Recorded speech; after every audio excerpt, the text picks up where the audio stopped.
Ivadika pejim-baovao hafa tanteraka kosa isika manamafy ny tsy fankasitrahana amarotana ny vila Elizabeth amina olon-tsotra ny CRN nosoritany Randriamanatsoa Tabera fa mbola andalana ny fanadidina Tony Bianco sy ny fitsarana ary tsy tokony isy ny fanesorana ny olona mipetraka amin'ny vila Elizabeth izay nipetrahany filoham-pirenena teo aloha ny profesora Zafy Albert.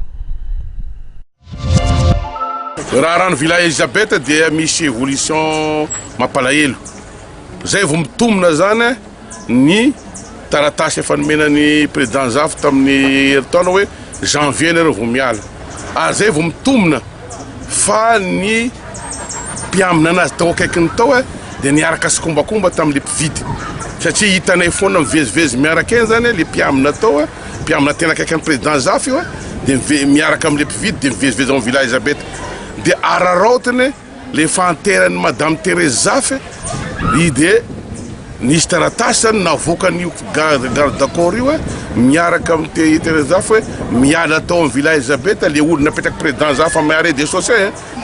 arrêt de chaussée zany io militant ao fandraisana ny militant era Madagascar misy efa trano aménagena mbanao miala tao amin'ny 30 mars zao de miaraka amin'ny vehivavy io zany efa mivezivezy zao le vehivavy nividan'io tany io ka eto zay de mba miamanao ansoavo zany any vahoaka malagasy indrindrindra Antananarivo eto zay sy manaika ny amarotana ny tanindrazana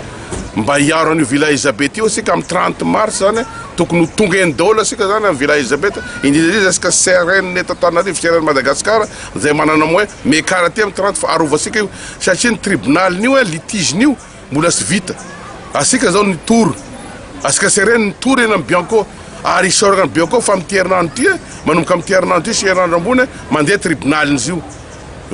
ka ho hita eo ny valiny mivaly zay zavatry zay eo asika zany zay vao mahita ino no ataon'ny vila Elizabeth eo fa zareo zany de mirosy zany le olona vida azy ary zay ny mahagaga anay amin'ny fazakana zavatry hoe ahato nefa de mbola mirosy any zany olona vida azy dikan'izany miaraka sy kokoa zany fitondram-pazakana amin'ny zavatry io.